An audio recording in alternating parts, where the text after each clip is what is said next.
चल रही है।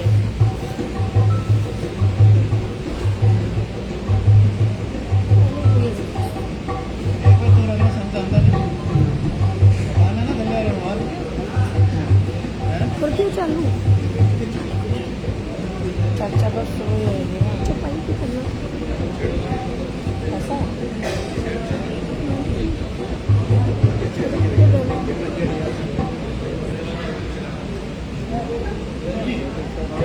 चालू થઈ ગયો સ્ટાર્ટ કરી દો હા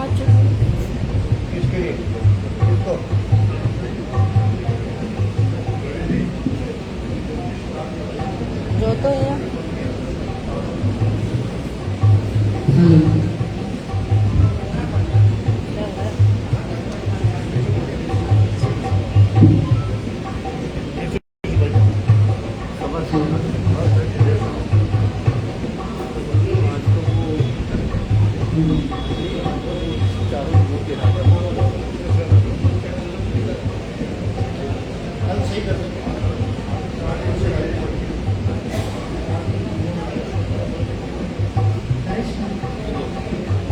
बोली श्री सदगुरु महाराज की, श्री प्राणनाथ प्यारे की, श्री बाजीराज महारानी साहिबा की, श्री कृष्ण कन्हैया लाल की, श्री छत्रसाल महाराज की, परम श्री चरणदास महाराज की, श्री प्राणनाथ प्यारे की।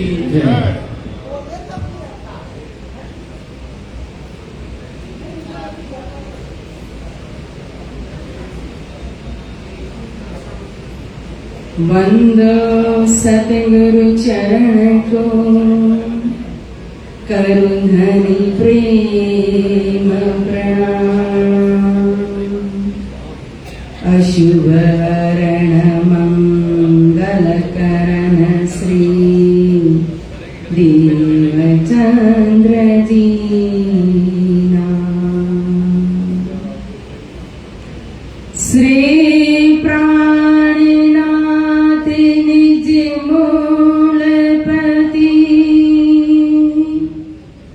श्री महराज सुनाम, तेज कुंवर श्यामा युगल को,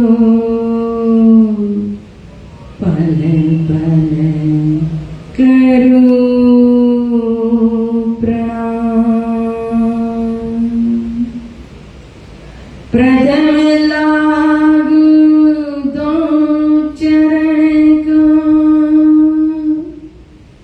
धनियन चढ़ाइयो किने लांकितनी लालैडिया, मेरे जीव के ये जीवन प्यारे मेरे प्राणे को, मोहने पल छोड़ो जीने, मैं पाई मेहर महबूबे की, मेरे जीव के ये जीवन कदम लाग करूं सिजदा, पकड़ के दो पाए, हुक्म करते माशिक, बिजाशिक के दिले आए,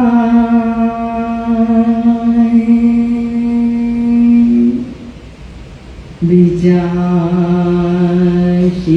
के हिले आए।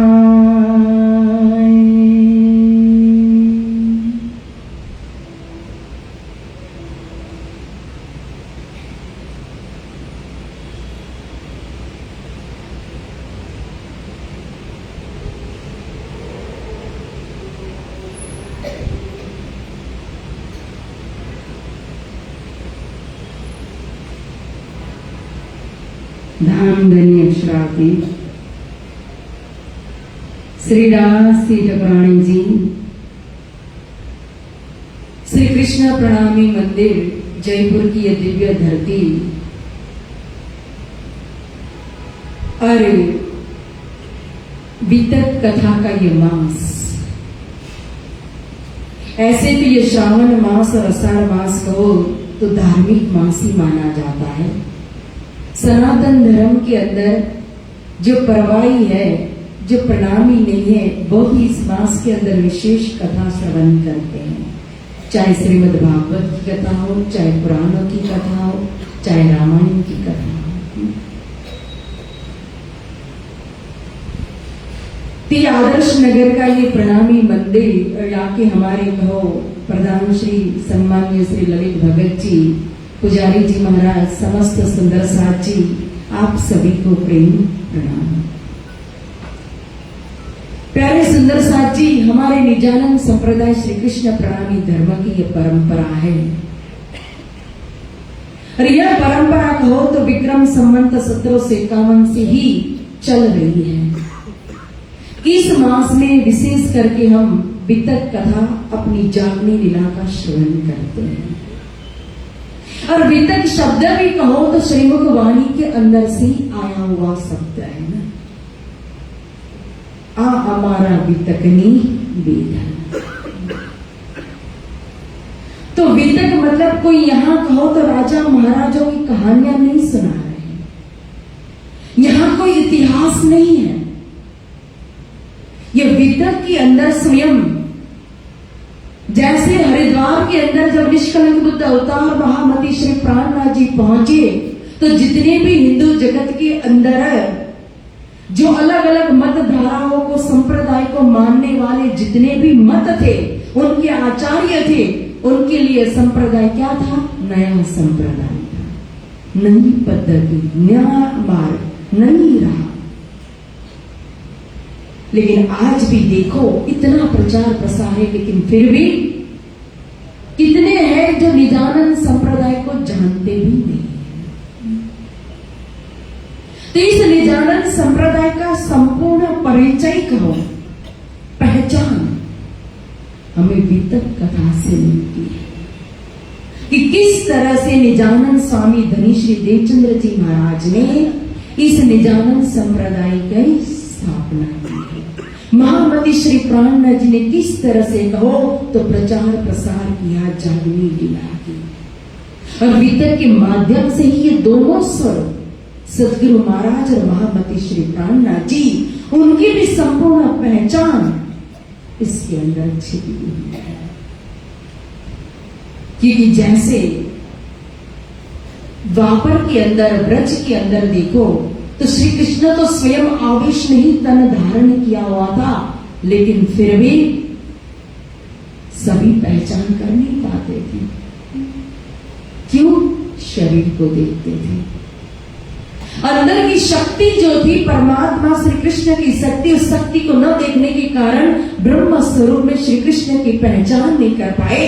उसी तरह से सदगुरु महाराज और महामती श्री प्राणनाथ जी ने भी यहाँ का तन धारण किया हुआ है। पृथ्वी, जल, अग्नि, वायु, आकाश, यही 5 तत्व का कहो 14 इंद्रिय मिलकर के ये वजन बना हुआ है।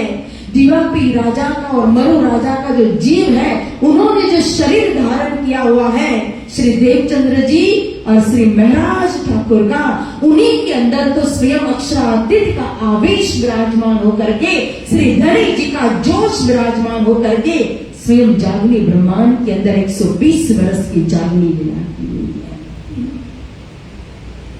लेकिन देखते क्या है? श्री देवचंद्र जी का वचन, श्री प्राणनाथ जी, श्री महाराज ठाकुर का वचन, यही वजूद इसीलिए पर्दारूप बन जाता है।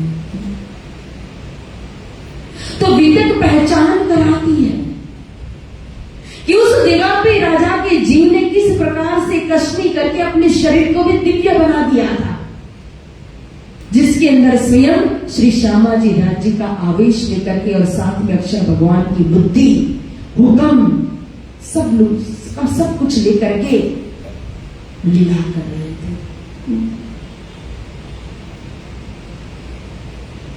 और तभी जो बच्चे थे ना, बच्चे छोटे से बालक, उन्होंने कहा था देवचंद्र नहीं मानवी अवतार ही कोई। जिन्होंने पहचान की उन्होंने बोला। महामति श्री प्राणनाथ जी की जिन्होंने पहचान की, जिन्होंने जो वजूद से देखा तो वजूद में सीमित रह गए, जिन्होंने रूह की आंखों से देखा तो पहुंचे बीच बक्का लाभ। जान मोहम्मद देखो, शेख बदलवारी देखो, लालदास सिंह महाराज जी देखो, महाराजा छत्रसाल जी देखिए। आवासी बंदर के अंदर भैरव से जब पहचान हुई तो कहा कि वस्त्र भई मई प्राप्त। क्या वस्तु? कोई हीरा मिल गया था, मोती मिल गया था, कोई यहाँ का लौकिक भौतिक खजाना मिल गया था? नहीं, स्वरूप, उन स्वरूप की पहचान होगी बस। कि मन मिलावा में जो स्वरूप है उस स्वरूप का साक्षात या दर्शन कर रहे हैं।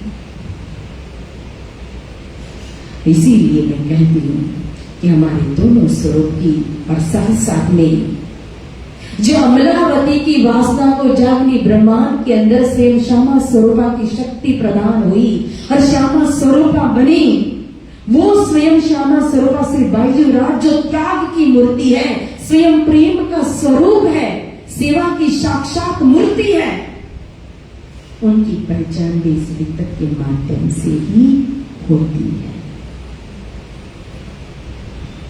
और फिर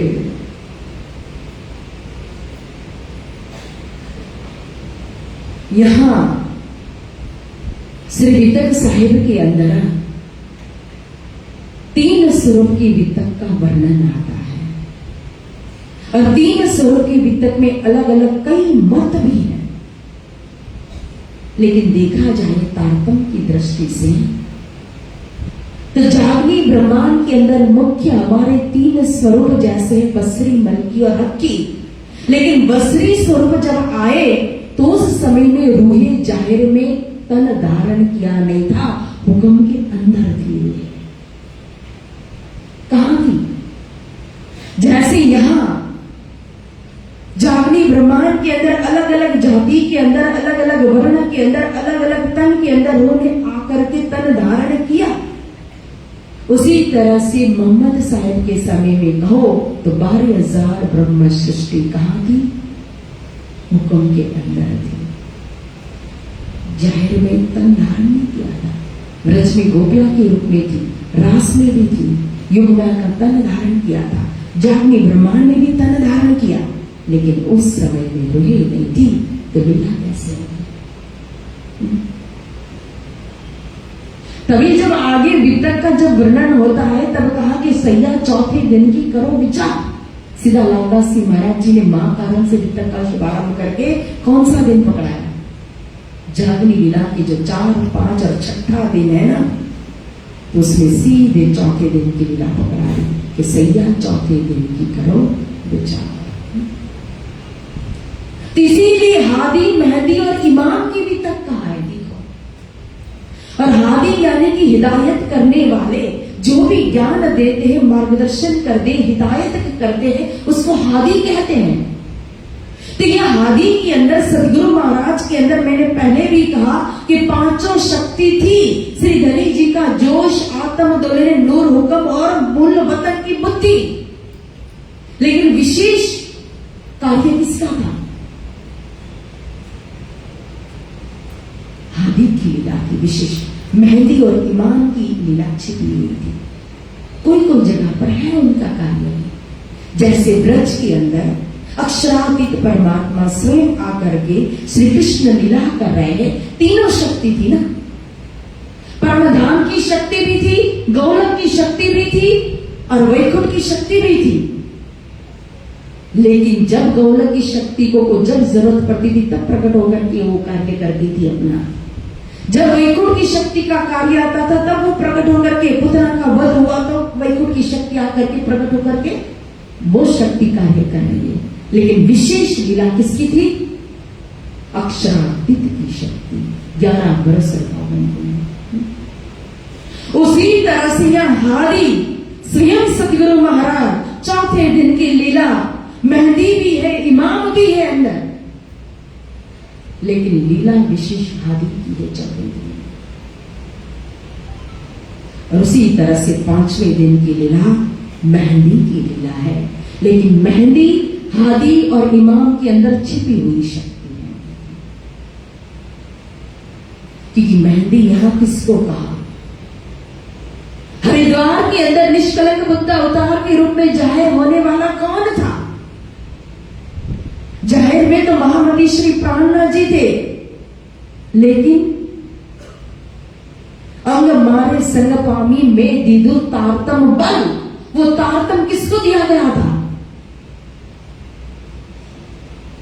निज बुद्धि को। और निज बुद्धि मतलब अक्षर भगवान की बुद्धि, और उसी मिली कौन सी बुद्धि? जागृत बुद्धि, यानी कि तारतम। जब उस बुद्धि को, क्योंकि अक्षर भगवान की बुद्धि देखो ब्रज के अंदर भी थी, रास के अंदर भी थी, लेकिन उसको तारतम वहां मिला नहीं था। कहां मिला? जागृत ब्रह्मांड। कब मिला? कैसे मिला? तारतम तो हादी ने ही प्रकट कर दिया था, लेकिन ये बुद्धि, यह स्वरूप जाहिर हुआ कहां? हरिद्वार के अंदर देखो।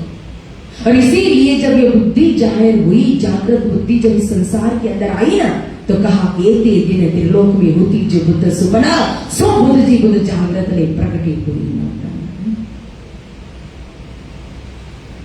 स्वप्न की बुद्धि जितनी भी थी यहाँ संसार के अंदर, वो सारा स्वप्न का ज्ञान, उसके परे आ गया जागृत का ज्ञान, परम धाम का तारतम ज्ञान। और अब हमारे संग पावी वही इंद्रावती जी के अंदर वही जागृत बुद्धि, और उसी बुद्धि को जब तारतम मिला था, या वर्णन करने वाली बुद्धि ही तारतम है, जागृत बुद्धि है। जागृत बुद्धि जब मिला तो वर्णन बुद्धि करती है, लेकिन शक्ति कौन है? तारतम है। और वही मेहंदी निज बुद्धि प्लस जागृत बुद्धि इज इक्वल टू निष्कलंक बुद्ध होता। लेकिन यह सारी शक्ति तो उस समय कहो मात्र यही नहीं, लाखों जो पैगंबर हो गए, तीर्थंकर हो गए, अवतारी कहो, सारी शक्ति किसके अंदर थी? श्री प्राणनाथ जी के अंदर। तो निष्कलंक बुद्ध अवतार के रूप में वो जाहिर हुए थे। तो 5वें दिन की लीला मेहंदी की है, और 6ठे दिन की लीला इमाम की विशेष है। क्योंकि सारी दुनिया को क्या देखी ये दुनिया जो आंखों में करे? अखंड। तो अखंड तो तारतम से होगा, लेकिन करने वाला स्वरूप कौन है? 7वां दिन तो हमारा मूल मिलावा है परमधाम में। 6 दिन कुरान में वाकई वही चलेगा। संसार के अंदर हमारा मात्र 6 दिन ही कहा है। देखो 7वां दिन तो हमारा परातम के अंदर उठना है। इसीलिए ये 3 स्वरूप के भीतर हादी, मेहंदी और इमाम 4थे, 5वें और 6ठे दिन की लीला। क्योंकि पहला दिन ब्रज है, दूसरा दिन रास है, तीसरा दिन अर्घ है, तो 4था दिन हादी, 5वां दिन मेहंदी और 6ठा दिन इमाम। 4थे दिन की लीला आप ये भी ले सकते हो सतगुरु महाराज जी की लीला। 5वें दिन की लीला महामती श्री प्राणनाथ जी का जागनी पर्यटन, और 6ठे दिन की लीला मौनीनों की जागनी।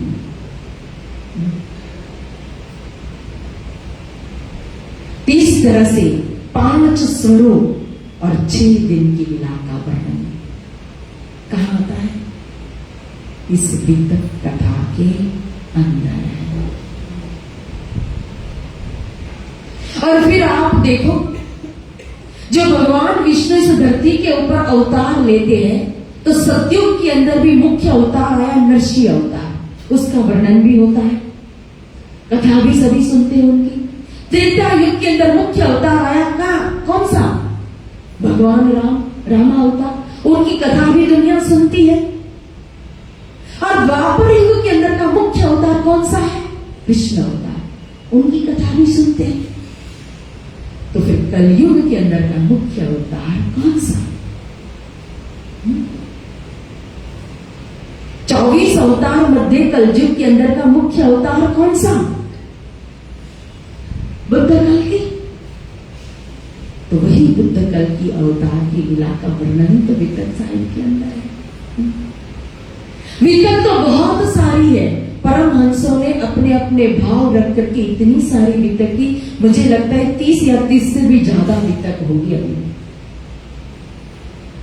लेकिन मुख्य वितक वाणी का अंग कहा जिसको, वह है स्वामी श्री रामदास जी महाराज जी की वितक। क्यों? कि स्वयं जब हुक्म द्वार खोला तो क्या कहा? मौमिने के दिल में अर्ज कर बैठे।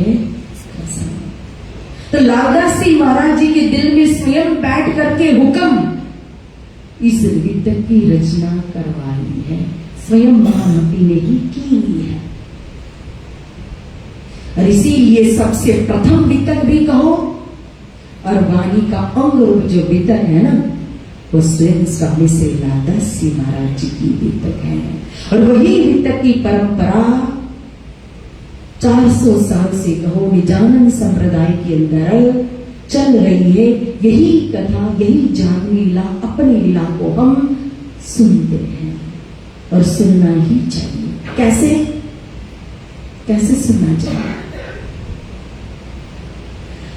बार बार वितक साहिब में आता है, अष्टप्रहर की सेवा में जाकर भी कहा रोके कानों सुनिए।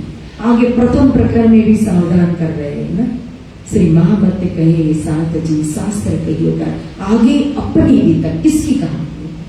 सुन लीजो चित्त धर। और चित्त हमारा ऑनलाइन में रहेगा। हम घर में वितक कथा सुनते हैं ऑनलाइन, भोजन बनाते बनाते सुन लेंगे, सोते सोते भी सुन लेंगे, कुछ अन्य काम करते करते, फोन आया तो फोन भी लेटते हुए, बात करते हुए भी वितक तो ऑनलाइन चल ही रही है। कितना ध्यान। मैं कभी कभी कहती हूं कि हमें बहुत भूख लगी हो, अब व्रत है तीज और चौथ का, सुबह से चाय पिए, पानी पिया, दिन भर कुछ भी नहीं खाया, और शाम को आप वाणी गायन ऑनलाइन सुन करके ऑनलाइन एक रेसिपी निकाल दो, कोई आइटम निकाल दो, भोजन अच्छी सी डिश निकाल लो, पेट भर जाएगा। भर गया पेट, क्यों नहीं खाते ऑनलाइन?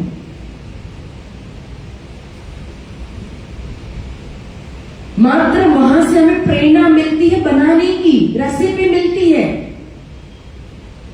उसी तरह से मात्र समझ इस माध्यम से आता है। लेकिन आत्मीय खुराक और आई कांटेक्ट जो होता है और आंकड़ियां जो खुलती है, यहां आप प्रेजेंट होते, मंदिर के वाइब्रेशन, स्वरूप साक्षात सामने विराजमान, उनकी कहो तो एनर्जी, शक्ति,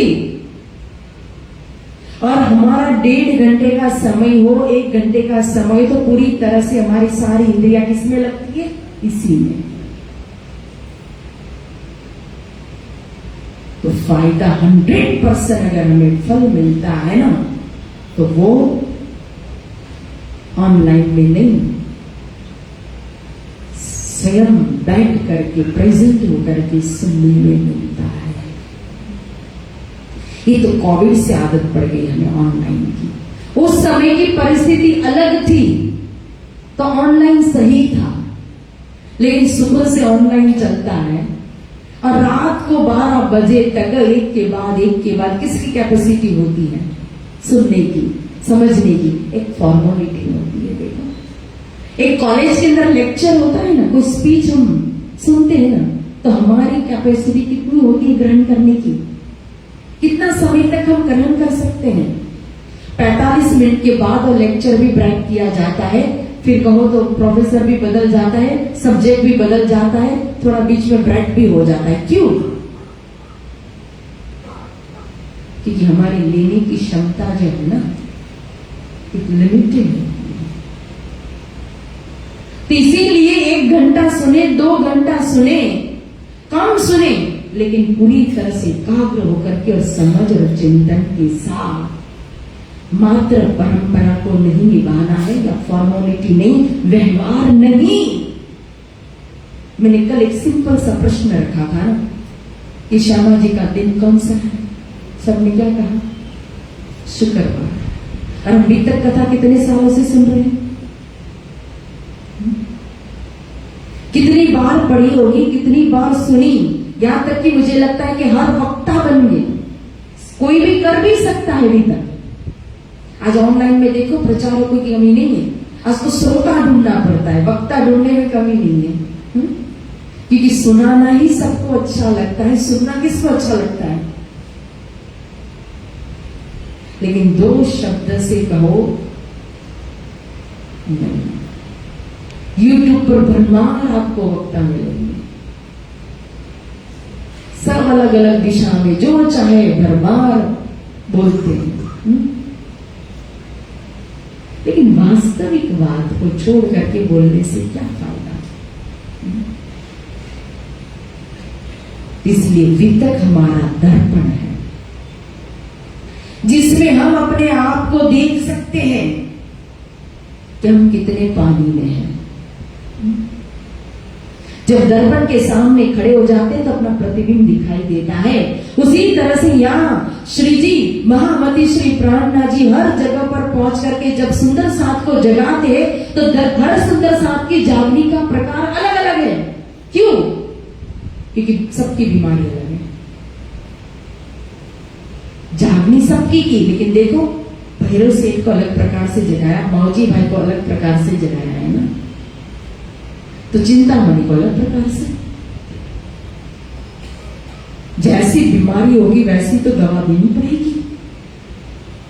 तो एक प्रकार से जब यहां जागनी नहीं हो सकती, तो एक प्रकार से कहो तो 12,000 ब्रह्म सृष्टि अगर राजी महाराज को रिझाए तो आनंद कहां से आएगा? मुझे बताओ। लीला किसके लिए? आनंद के लिए होती है, और ब्रह्म धाम के अंदर तो आनंद की प्रधानता है, गुण है उस भूमिका का आनंद। और आनंद गुण होने के कारण ही 12,000 के अंदर राजी महाराज ने अलग अलग कला भर दिए।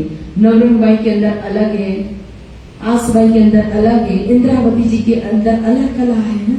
और हर सखी अपनी कला से ही जाती है। तो फिर यह जागनी ब्रह्मांड में एक ही प्रवाह से, एक ही पद्धति से हम रिझाए, बोले कि उसी से राजी मिलेंगे, ऐसा नहीं है। जिसको जो गुण दिया है ना, जिसमें जिसको भाव आता है, आनंद, उसी सेवा से राज्य को हम रिझा सकते हैं। और सेवा मुख्य है। ऐसे नहीं कहा कि प्रेम सेवा से पाओगे पाओ। जैसे धन से हम दान पुण्य करते, अच्छे कर्म करते तो धन की शुद्धिकरण होती है, कथा चर्चा आदि सुनते हैं तो आत्मा पवित्र बनती है, उसी तरह से सेवा से शरीर की पवित्रता बनती है, दिव्य बनता है। सदगुरु महाराज ने परिक्रमा नहीं की थी 3 घंटे, कि सदगुरु महाराज जी ने हरिदास जी की सेवा नहीं की थी। वो सेवा करने वाला, वो कष्टी करने वाला तो देवापी राजा का जी था, वो अपने शरीर को बना रहा। या शरीर से जब तक हम परिश्रम नहीं करते, शरीर से हम सेवा नहीं करते, बैठे बैठे चाहे कितना भी कर लो, धन से कितना भी कर लो, मैंने कहा ना, धन, अच्छे कर्म, सत्कर्म, हमारा बैलेंस बनेगा। लेकिन शरीर का हिस्सा जब तक नहीं लगता है ना, तब तक शरीर भी पवित्र नहीं बनता है। श्री इंद्रावती जी ने भी कितनी कष्ट की, उतार दिया, हार घटा लिया, रहा पैसे भर दो। क्यों किया? मरु राजा का जीव कुछ बाकी होगा ना, तभी जाकर के फिर आगे देखो सतगुरु महाराज का शरीर इतना दिव्य बन गया कि उस वजूद को 5 तत्व भी समा नहीं सका। शरीर आकर के बैठ गए दयावती जी के दिल में। और महामती श्री प्राणनाथ जी के लिए क्या कहा? इन देवरी की सब सीखा, सिरदार मेहरबान दिल का। कौन देवरी का? श्री प्राणनाथ जी की मौजूद रूपी देवरी है, जो साक्षात घुमर जी के अंदर विराजमान है। और वही स्वरूप निष्कलंक बुद्ध था, तो कलयुग के अंदर उनकी लीला मुख्य अवतार, वो कल की अवतार है, बुद्ध अवतार है। तो उसका वर्णन भी, वो लीला का वर्णन हम वितक साहब के अंदर श्रवण करते हैं। और यहाँ स्वयं लालदास जी महाराज जब वितक कथा करने के लिए बैठे तो हर प्रकरण के अंतिम में आया महामती। ये आसबाई ने संपूर्ण सेवा जो है वो किसको समर्पित कर दी? महामती को। क्यों? वो कम से हो रहा है। तो हम भी जब बोलते हैं कोई भी अच्छा कार्य होता है तो किससे होता है? राजी की मेहर से। लेकिन यश कौन लेता है? उसका रस कौन पीता है? अपना जीव। तभी अहम आता है। वो यश, वो कीर्ति संसार के अंदर राजी महाराज हमारे माध्यम से अच्छा कार्य कराते हैं, अच्छी सेवा कराते हैं। चाहे इलम की हो, चाहे इज्जत की हो, चाहे तन की हो, चाहे धन की हो, चाहे मन की हो, चाहे किसी भी प्रकार की सेवा हो। जब वो सेवा करते हैं, हमारा नाम होता है, यश होता है, कीर्ति होती है, तो फिर उसका जो रस है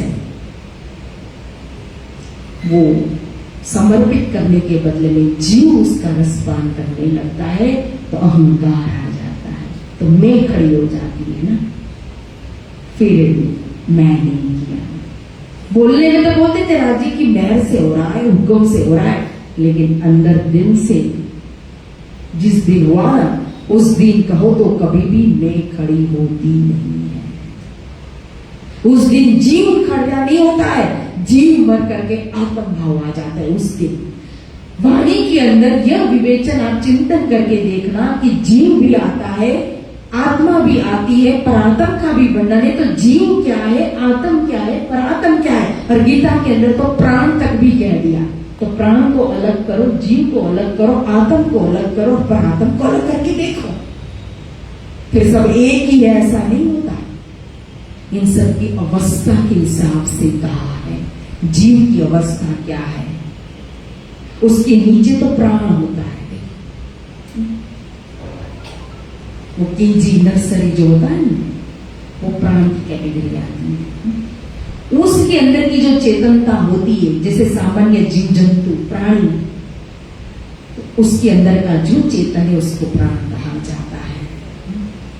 लेकिन जब मनुष्य तन मिल जाता है तो मनुष्य तन के अंदर एक अच्छे कर्म करने के लिए परमात्मा ने मानव तन दिया, तो वो जीव है सामान्य। लेकिन वही जीव जब अच्छे कर्म के अंदर जाए, न गया तो वो जीव है, और जब वो अच्छे कर्म करने लगेगा, सत्कर्म की ओर प्रेरित होता है, तो वो आत्मा बनता है। जब स्कूल के अंदर होता है तो जीव है, फिर यूनिवर्सिटी में जाता है ना, तो वो आत्मा है। उसकी अवस्था बदल जाती है, और उस आत्मा का भी मूल पता चल गया, तो वो परात्म जो मूल मिलावा में बैठी है। और उस परात्म का संबंध सामने कंचन वर्ण के सिंहासन पर परमात्मा के साथ, हमारे प्रियतम श्रीनाथ जी महाराज के साथ है। तो सभी चर्चा, अन्य कथा चर्चा जो होगी वो जीव, प्राण, आत्मा तक वर्णन करेंगे, लेकिन वितरक तो यहाँ परात्म और परात्म का भी मूल परमात्मा तक दिखा देती है, दर्शन करा देती है, पकड़ा देती है।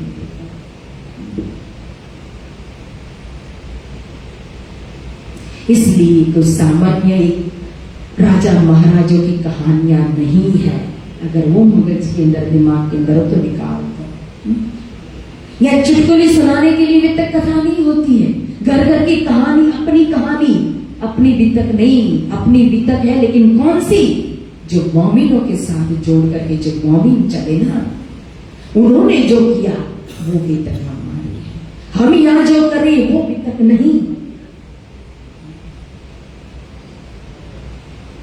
हमें प्राणनाथ जी की लीला को सुनाना है, सदगुरु महाराज जी की लीला को सुनाना है, परमधाम की लीला को सुनाना है, ब्रजराज की लीला को सुनाना है। या संसार की बातें नहीं आती इसके अंदर। टाइम ही क्या होता है, समय कहाँ? अभी देखो 1 घंटा हो जाएगा, मुझे पता भी नहीं चलेगा इसमें। मैं तो पहले घड़ी देखी भी नहीं, मैं बता देना पूरा करना हो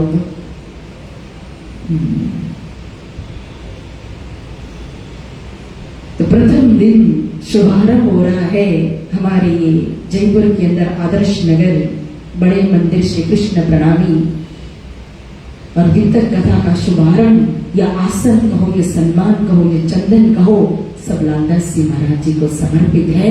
क्योंकि वितक का आसन, जैसे हिंदू जगत के जगत गुरु कौन माने जाते हैं? वेद व्यास जी। क्यों? क्योंकि ज्ञान को विभाजन ऋग्वेद, यजुर्वेद, सामवेद और अथर्ववेद में दिया तो व्यास जी ने दिया, पुराण दिया। तो उसी तरह से हमें ये वितक कथा दी तो लालदास जी महाराज जी ने दी। तो चाहे वहां सनातन धर्म के अंदर कोई भी व्यासपीठ पर बैठे, लेकिन वो आसन व्यास जी का है। उसी तरह से यहाँ जो कथाकार बैठते हैं वो ये हमारा आसन नहीं है, ये आसन है। बैठने वाले तो कोई भी है, लेकिन लालदास जी महाराज जी का स्थान है, उनका सम्मान है, उनका आसन है। लाल आगे आए बैठेंगे ना, यही भाव। जब रामायण की कथा होती है ना, तो हनुमान जी की गद्दे लगाई जाती है। क्यों?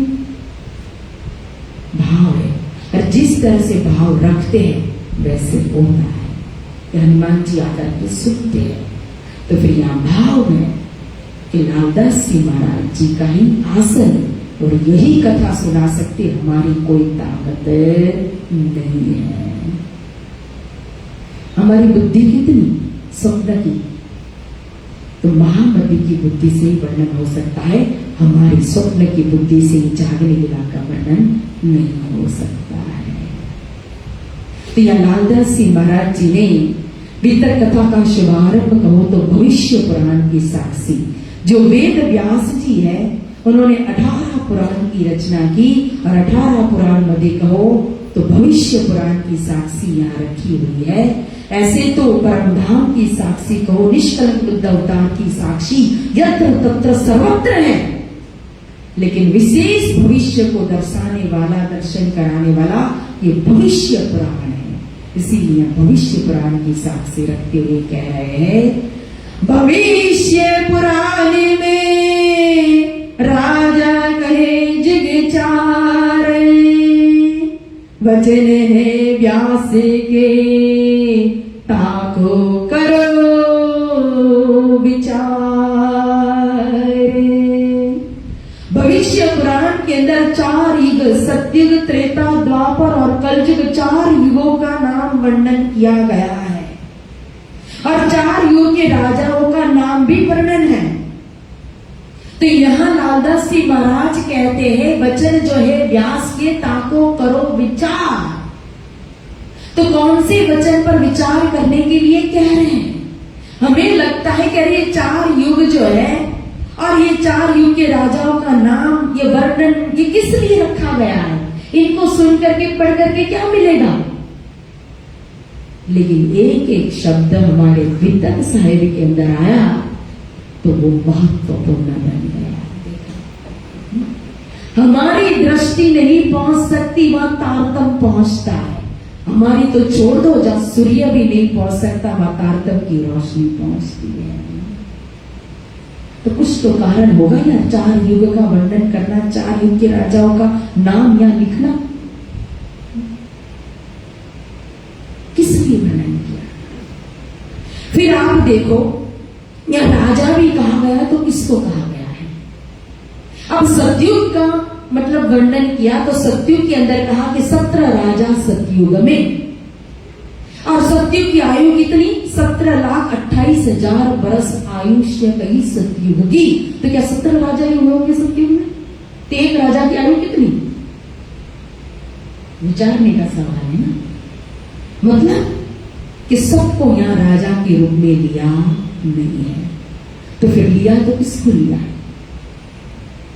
और जब हम नाम पढ़ते हैं, वर्णन करते हैं कि भाई कृत नाम का राजा हुआ, फिर कहो तो उसके ऊपर कृतदत्त नाम का राजा हुआ, अंत नाम का राजा हुआ, मुचकुंद नाम का राजा हुआ, भैरवानंद नाम का राजा हुआ, कम्भो नाम का राजा हुआ, आद नाम का, फिर हिरण्यकश आया। अब हिरण्यकश ने क्या किया था? कोई भक्ति की थी?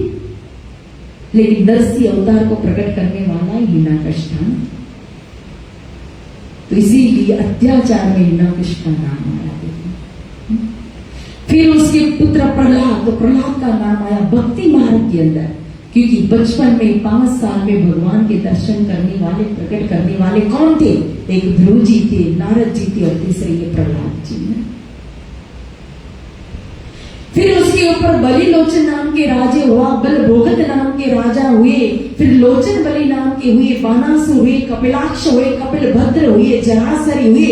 अब धूम्र ऋषि राजा कहा। देखो अब ऋषि जी कहाँ बेचारे राजपाट करने गए होंगे, पर्णकुटी बना करके जंगल में तो बैठे धूम्र ऋषि, लेकिन फिर उनका भी नाम।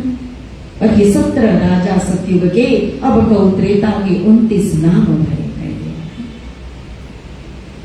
तो उस समय धूम्र ऋषि के समय में जो राजा राज सिंहासन पर बैठा होगा, उन्होंने इनको राजगुरु बनाया होगा। और राजगुरु बना करके, जैसे छत्रसाल महाराज जी ने प्राणनाथ जी को राजगुरु बना करके चाहेरे में रखा था। बातों में तो कौन थे? धनी गुनातों में और देखे सोने में सलमान। लेकिन जाहिर में राजगुरु, और उनके हुक्म से ही संपूर्ण राज्य संचालन करते थे। तो महाराजा छत्रसाल ने कभी भी अपने ऊपर राज शासन लिया नहीं है। तो 11 वर्ष जो भी था वो किनका शासन था? महामती श्री प्राणनाथ जी का। तो उसी तरह से धूम्र ऋषि, वो राजा का नाम नहीं आया, इनके शासन में, इनके अंडर में, इनके मार्गदर्शन में वो राजा राज्य संचालन करता होगा। तो नाम आ गया किनका? धूम्र ऋषि का। और सतयुग जो है, सतयुग के पहले भी जैसे कहा कि सबसे पहले कृत नाम का राजा हुआ। तो यहाँ श्रीमद् भागवत के अंदर भी बहुत ही सुंदर एक बात श्लोक के अंदर बताई गई है कि कृतादिषु प्रजा राजन कला विच्छन्ति संभवम कलो खलो भविष्यन्ति नारायण परायण। सतयुग के पहले भी एक युग था जिनका नाम है कृतयुग। और ये कृत नाम का राजा जो है ना, उनका राज शासन काल जो था ना, समय जो था ना, वही कृत युग था। और कृत के अंदर कहो तो चेतन चेतन की पूजा होती थी। अभी की तरह कोई ईर्ष्या, कोई द्वेष, कोई अहंकार, कोई लड़ाई झगड़ा, वाद विवाद, तर्क नहीं था। मनुष्य मनुष्य को ही पूजा करता था। लेकिन उस समय फिर जब युग का अंतिम समय आया तो लोगों की बुद्धि में परिवर्तन आ गया। और जब बुद्धि परिवर्तन आई तो एक दूसरे में क्या? अवगुण देखने लगे, कमी देखने लगे। जैसे हम किसी को मानते हैं, जब मानते हैं भाव आता है तब बहुत गुणी गुण दिखाई देते हैं, और गुस्सा आता है तो क्या दिखाई देता है?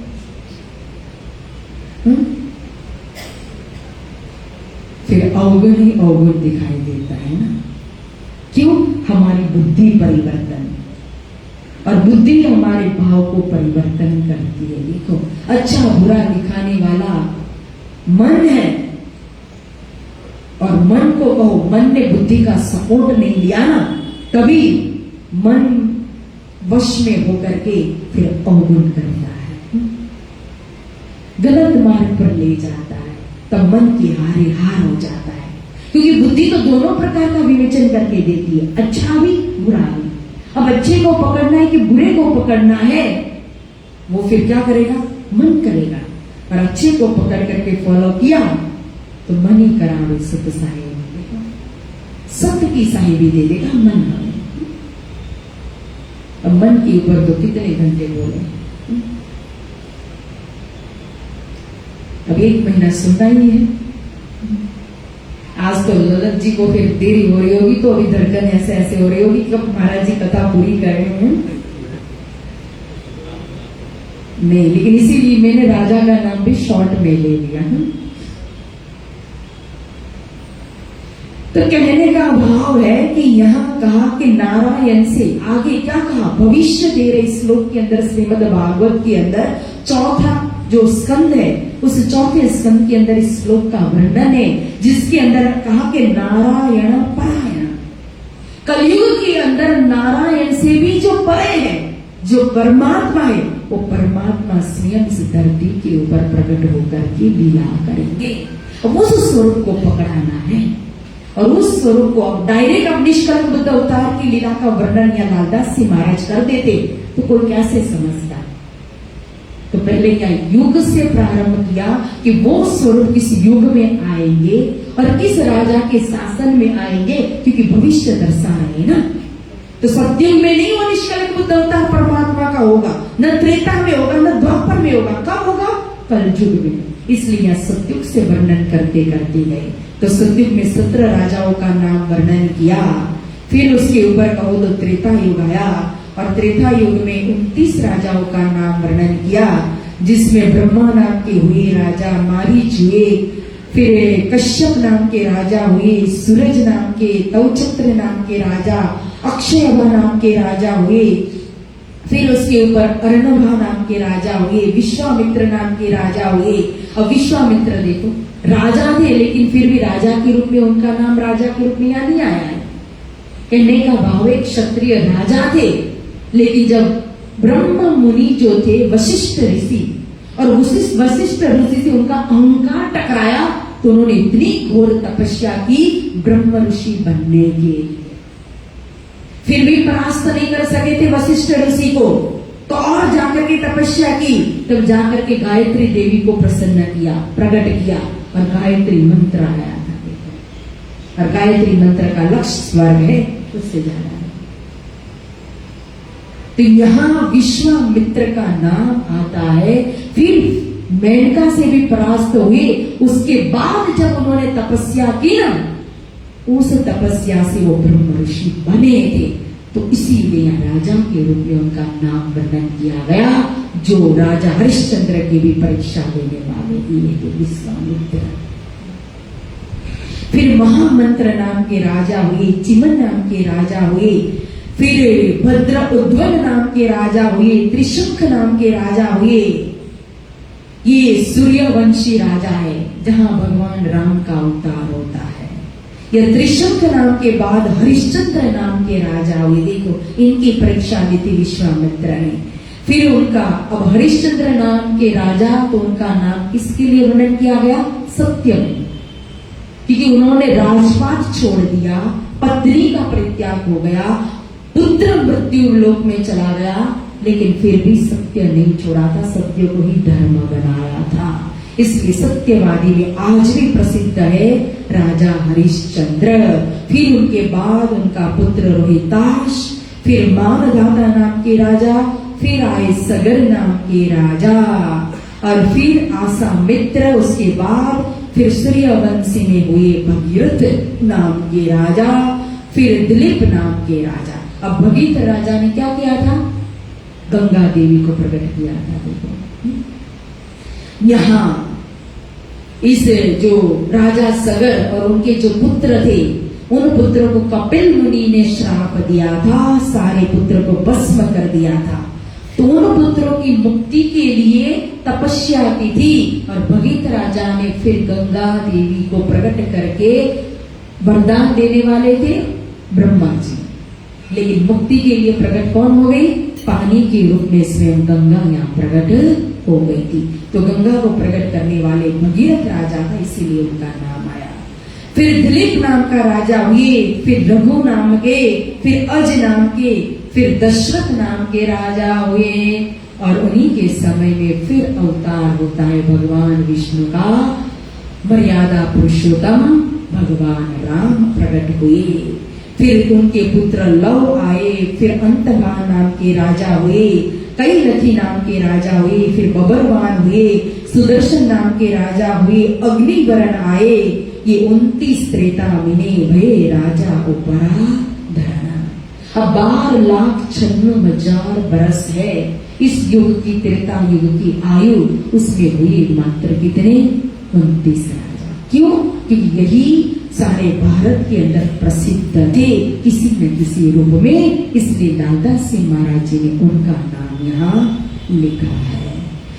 फिर 29 भये, 19 भये द्वापर में, प्रथम इंद्र नाम, तापर भयो चंद्रमा, फिर पूर्वा राजा इस ठामा।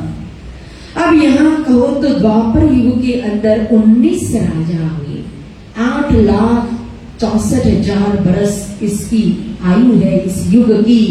उसमें सबसे पहले कहो तो निर्मोक्ष नाम के राजा हुए, फिर इंद्र नाम के भी राजा हुए, चंद्रमा नाम के भी राजा हुए, शांतनु नाम के भी राजा हुए, फिर चित्र नाम के, फिर विचित्र नाम के, तापर भयो व्यास। पराशर और सत्यवती के पुत्र एक ये वेद व्यास, और व्यास जी भी भगवान विष्णु का अवतार है। ता ऊपर पांडु भयो, फिर अर्जुन राजा आस। अब कितने बीच में गैप हो गए राजा? अब पांडु राजा, सीधा व्यास जी के बाद। अब ये चित्र और विचित्र बहुत ही कम उम्र में चले गए थे धाम। तो अंबिका और अंबालिका जो थी उनको ये व्यास जी ने ही अपनी शक्ति से, कहो निर्योग शक्ति से पुत्र दिया था। वो थे धृतराष्ट्र और पांडु, और पांडु से हुए कौन? आगे 5 पांडव। तो 5 पांडव में सिंहासन पर बैठने वाले युधिष्ठिर थे, लेकिन नाम अर्जुन का आया। किस लिए? क्योंकि प्रसिद्ध कौन हुआ? अर्जुन हुआ। तीनों लोक में कहो उस समय अर्जुन की बोलबाला थी, नर और नारायण की जोड़ी थी, इसलिए अर्जुन का नाम लिखा गया। फिर उसके बाद कहो तो अहिवरण नाम के राजा हुए, चित्र नाम के राजा हुए, शांतनु नाम के राजा हुए, फिर बलिवान राजा हुए, फिर निर्वाण हुए, फिर बलि चक्षु हुए, फिर हुए परीक्षित नाम के राजा। अब परीक्षित कौन है बताओ? अभिमन्यु का बेटा। और अभिमन्यु किसके पुत्र थे? तो अर्जुन के बाद सीधा किसका नाम आना चाहिए था? अभिमन्यु का तो नाम भी नहीं आया, और कितने राजा बीच में आ गए, और फिर जाकर के नाम आया परीक्षित का। क्यों? परीक्षित उस समय फेमस हो गए, नाम था। और तक्षक कहो तो एक निमित्त बना, लेकिन तक्षक के कारण कहो जब 7 दिन में तक्षक आके डंसेगा, मृत्यु होगी, जब ये श्राप लगा तो ये श्राप ही उनके लिए आशीर्वाद बन गया। स्वयं सुखदेव मुनि प्रकट होकर के श्रीमद् भागवत की कथा सुनाई, जिसके अंदर स्वयं क्या क्या ब्रज और रास लीला के रहस्य उनके अंदर आए। तो निमित्त बने परीक्षित राजा का श्राप। फिर उनके पुत्र जन्मेजय आता है। फिर अब कहो 20 कल युग के, 19 कहे द्वापर, 29 त्रेता के कहे, 17 सतयुग पार। अब यहाँ वर्णन कर रहे हैं कलयुग के राजाओं का नाम, और उसमें सबसे पहले प्रथम जदु नाम के राजा है। फिर उसके बाद कहो तो अजयपाल नाम के राजा हुए, फिर महीपाल नाम के राजा हुए, फिर गंधर्वसेन नाम के राजा, और फिर आए विक्रमादित्य। विक्रमादित्य जानते हो? बहुत ही अच्छे राजा थे, प्रसिद्ध राजा थे, और 9 रत्न रखते थे अपने पास। और वो 9 रत्न मध्ये एक रत्न है बेताल, जो आप देखते हो ना, सुनते हो, बेताल। ये इन्हीं का एक रत्न था विक्रमादित्य का। कर्मनिष्ठ राजा थे, और इन्हीं से, इसीलिए कहो उज्जैन के ये राजा, और इतने प्रसिद्ध के आसपास के सभी राज्यों को इन्होंने जीत लिया था। इन्हीं से विक्रम संवत चला, जो आज भी हम मान रहे हैं। कितना चल रहा है विक्रम संवत? इसी सब को सबको पता होगा। विक्रम संवत पता है किसी को? हाँ 2082 उन्हीं से चला। ईस्वी सन से कितने साल पीछे? 57 साल बाद। तो कभी भी हमें वितक के अंदर काम आती है चीज। क्यों? कभी ईस्वी सन और जो विक्रम संवत जो डेट लिखी हुई रहती है ना वितक साय में, जैसे प्रागट्य की कहो, अंतर्ध्यान तिथि की कहो, तो जब हमें विक्रम संवत निकालना हो या उससे हमें ईस्वी सन निकालना हो तो फिर +-57 करना पड़ता है। इसलिए बहुत काम की चीजें याद रखो। उसके बाद विक्रमाचक्र नाम के राजा हुए, फिर भोज नाम के राजा हुए, यहां तक हिंदू राजा हुए कलयुग के अंदर। अब कहो तो जो मुगल थे, मुसलमान थे, वो बादशाहों ने भारत की बागडोर अपने हाथ में ले ली। उसमें सबसे पहले थे गौरी पातशाह, उसके बाद आया सुल्तान अलादीन, फिर उसके बाद गादी पर आया नसरुद्दीन, फिर लोढ़ा मोहम्मद ने शासन किया, फिर बड़ा मोहम्मद ने शासन किया, फिर उसके बाद सुरखा नाम के पातशाह ने शासन किया, फिर तामुरलंग नाम के राजा ने, फिर बाबर हुआ, उसके बाद हुमायूं आया और था ऊपर अकबर, और अकबर के बाद उसका पुत्र सलीम शाह आया, और सलीम शाह के बाद दिल्ली के तख्त पर आ गए शाहजहां। और शाहजहां के समय में कहो सदगुरु महाराज स्वयं लीला कर रहे थे। और यही शाहजहां के कितने पुत्र थे? शाहजहां को कितने पुत्र थे? कितने बेटे थे? 4। ये औरंगजेब उन्हीं का है कि दूसरे का है? तो औरंगजेब जो है, अब हमें कभी कभी लगता है कि औरंगजेब की बात क्यों करना, औरंगजेब के लिए क्यों सुनना, इतना ऐसा क्यों वैसा क्यों। मैंने कहा ना, हम अपनी बुद्धि लड़ाते हैं, लेकिन महाबुद्धि से बढ़कर कोई बुद्धि होती नहीं है। अब द्वापर युग की कृष्ण कथा हम श्रवण करते हैं। कंस का रोल हीरो का है कि विलन का है? कंस का रोल हीरो का है कि विलन का? तो उसकी कथा निकाल देते हैं व्यासपीठ पर बैठने वाले, सुनाते हैं कि नहीं? कंस की कथा सुनाए बिना कृष्ण को कौन मानेगा? तो यहां कंस की जगह पर कहो, कंस को प्रकट करने वाला, कृष्ण को प्रकट करने वाला ही कंस था। यहां निष्कलंक बुद्ध अवतार को प्रकट करने वाले कौन है? 12,000 में कहो अच्छे अच्छे पात्र तो सभी भज लेते हैं, लेकिन बिहारी जी जैसा पात्र और औरंगजेब जैसा पात्र कौन भजेगा? वो कोई खास सखी बज सकती है जिनके ऊपर विशेष मेहर हो राजी महाराज की, वो सकुमार बाई की वासना या रतन बाई की वासना, वही ऐसा रोल कर सकती है। हम औरंगजेब की महामती श्री प्राणनाथ जी ने कभी भी मोमिनों को, महाराजा छत्रसाल जी को तलवार दी तो औरंगजेब को मारने के लिए नहीं दी थी, मुगलों के अत्याचार को खत्म करने के लिए दी थी। उनके अत्याचार को खत्म करना था, औरंगजेब को नहीं मारना था। बहुत सारी बातें हैं, लेकिन शॉर्ट में हम अभी इतना ही समझे कि जो लालदास जी महाराज समय को पकड़ाना चाहते थे कि वो निष्कलंक बुद्ध अवतार जो भविष्य के अंदर होने वाला है, तो वो कौन से युग में होगा? कलयुग के अंदर।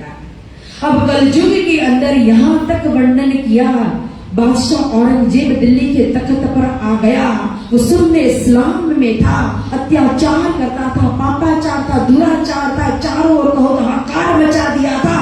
तभी तो प्रजा त्राही हुई, तभी तो सबने बुद्ध जी को पुकारा कि जल्दी से प्रकट हो।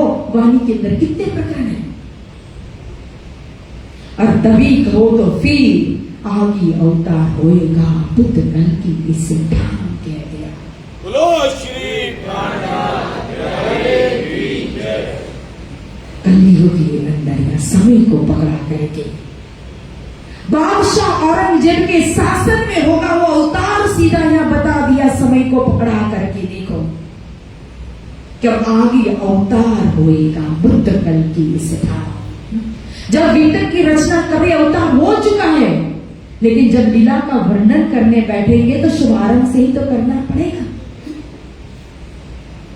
तो यहां हम कोई भी कार्य का शुभारंभ करते हैं तो उसमें एक तो मंगलाचरण से भी करते हैं। तो मंगलाचरण के रूप में ये 4 युग रख दिए, 4 युग के राजा का नाम।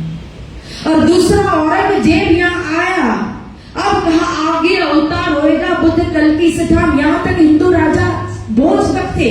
अब मुसलमान पातशाहों का वर्णन किया, सकुमार बाई की वासना का वर्णन, औरंगजेब का वर्णन कर दिया। अब एक बादशाह का तो वर्णन किया, अब कहा एक राजा निष्कलंक बुद्ध अवतार के पास ऐसा आगे जा करके आएगा जो अब तक 4 युग में जितने राजाओं का नाम वर्णन किया उन सब राजाओं का भी सिरदार होगा, सबसे ऊपर बागी होगा। और वो होगा आगे कौन? महाराजा छत्रसाल। बोला श्री प्राणनाथ प्यारे की। कई सारी बातें होती है ऐसे, ये 4 युग और 4 युग के राजा नहीं लिखे। यहाँ अवतार को पकड़ा दिया, निष्कलंक बुद्ध अवतार। अब उसकी लीला का वर्णन करना है तो फिर कहते हैं महामत गए ये 7 जी, शास्त्र कहे यो कर, आगे अपनी वितक सो लीजो चित्त धार।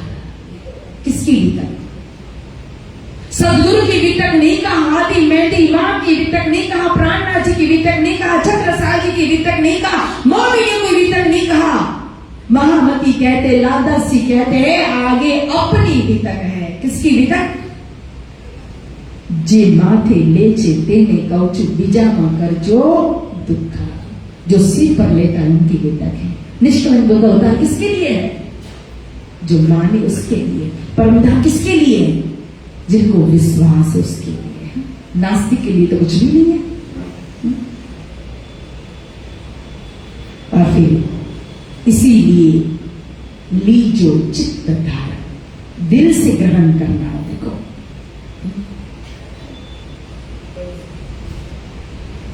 और फिर अब यह एक भूमिका बांध दी, समय को पकड़ा दिया, स्वरूप को पकड़ा दिया। अब इस निष्कलंक बुद्ध अवतार आए कहां से? इस धरती के ऊपर स्वर्ग से आए, वैकुंठ से आए, गौलक से आए, कहां से आए? इसलिए अब वितक का शुभारंभ करेंगे। कहां से? कार्य कारण पर एक महाकारण से। कितनी सुंदर ढंग से देखो वर्णन कर रहे हैं। इसलिए अब वर्णन होगा महाकारण से, और उस महाकारण को सुनेंगे, श्रवण करेंगे हम कल। आज यहां विराम देते हैं। सो लीजिए चित्त धर।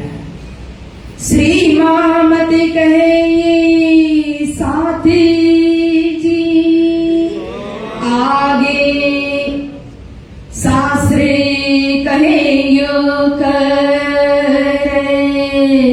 आगे अपनी वितक सो लीजिए चित्त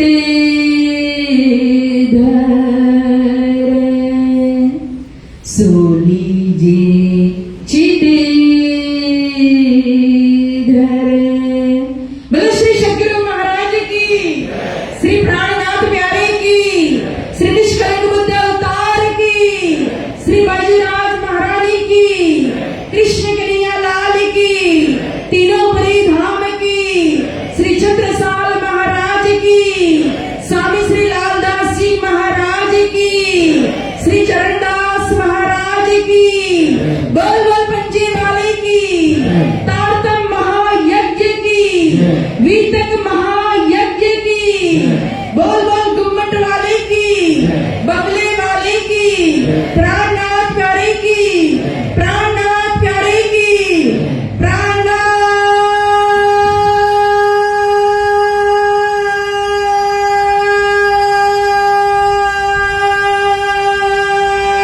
प्यारे की। बहुत बहुत धन्यवाद। सभी को प्रेम प्रणाम। प्रणाम जी। आनंद मंगल श्री धाम धनी जुकी है, श्री बाईजूराज की है, श्री महाराजा छत्रसाल की जय, श्री सुंदर साल की जय, श्री सुंदर साल गिरावटी साहिब जी के चरणार में 5 बार श्वेतात्मा मंत्र का जाप करिए। प्रणाम।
बोलो श्री प्राणनाथ प्यारे की।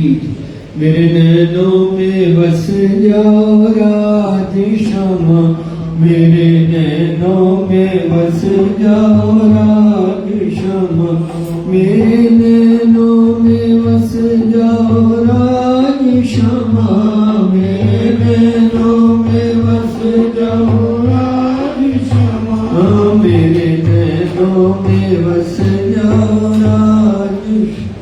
आवत आज सखी मन मोहन, आवत आज सखी मन मोहन, सुन मोरा जिया शाये, बोलो सुन मोरा जिया शाये।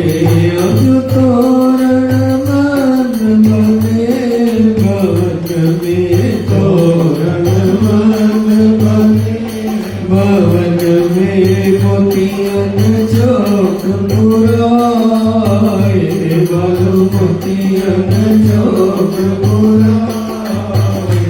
आज प्रेम पावन बेकार किया, प्रेम पावन बेकार कबीर, सखिया सहित गया, बोलो सखिया सहित गया। आज भोग भात नित गोरी कचोरी, भोग भात नित गोरी कचोरी, व्यंजन जो मनवाए, वालो व्यंजन जो मनवाए।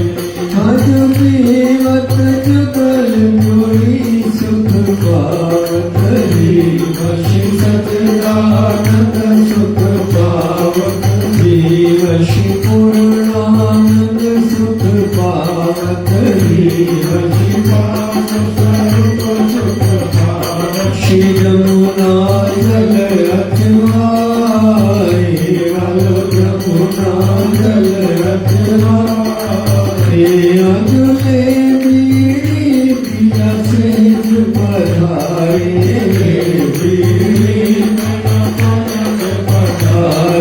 ज्ञान दास सुख पाए, बोलो चकर साथ सुख पाए। अजुले बीड़ी पिया पलंग पधारे, बीड़ी पिया पधारे, ज्ञान दास सुख पाए, बोलो सुंदर साथ सुख पाए।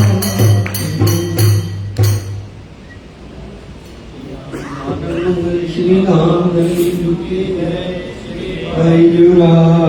की जय श्री महाराजा छत्र साधु की जय श्री सुंदर साधु की जय श्री सुंदर साधु यावती साधु जी के चरणारविंद प्राणदार सुंदर साध जी, कितना उदात्त चिंतन, कितना अभिनव ज्ञान है पूज्य महाराज श्री जी के पास। हम सब ने श्रवण किया होगा, अनुभव किया होगा। तो आपके चरणों में प्रार्थना, कल ठीक 7:15 बजे यहाँ पधारने की कृपा करेंगे सभी सुंदर साथ। अगले प्रसंग में अभी बेबी जी के मंदिर में परम पूज्य महाराज श्री जी के मुखारविंद से जो महायज्ञ रखा हुआ है उसका पूर्णाहुति पूजन और उसके बाद बीतक कथा प्रारंभ का कार्यक्रम होगा। आपके चरणों में प्रार्थना, वहां पधारने की कृपा करें। और परम पूजनीय महाराज श्री जी की पधरावनी के लिए जो भी सुंदर साथ अपने घरों में पधराना चाहते हैं वो कृपया अपना नाम समय अनुसार पूर्व में ही हमारे उप प्रधान श्री अनिल तनेजा जी और सह कोषाध्यक्ष श्री हिमांशु तनेजा जी को कृपया लिखा दें। और कल जिन सुंदर साथ के भोग की बारी है उन सुंदर साथ की भोग की बारी परम पूज्य बेबी जी के मंदिर में भी और निमित्त अपनी राशि कार्यालय में तीनों रसीदें पड़ी हैं, जो भी अपने भाव हो उसमें लिखा दें। कल जिन सुंदर साथ के नाम है श्रीमती कमलेश जलाहा, श्री राहुल प्रणामी, श्री महेंद्र प्रणामी, श्री रणवीर दीपक आर्य, श्री धर्मेंद्र दुबे, श्री गौरव चुग, श्री जंगेश चिलाना, श्री अजय चिलाना, श्री अनिल चिलाना, श्रीमती उषा प्रणामी, श्री पंकज प्रणामी, श्रीमती कमलेश चिलाना, श्रीमती रीटा चिलाना, श्री अशोक प्रणामी, श्री मनोज प्रणामी, श्री सारता प्रणामी और श्री देवेंद्र प्रणामी। बहुत बहुत धन्यवाद।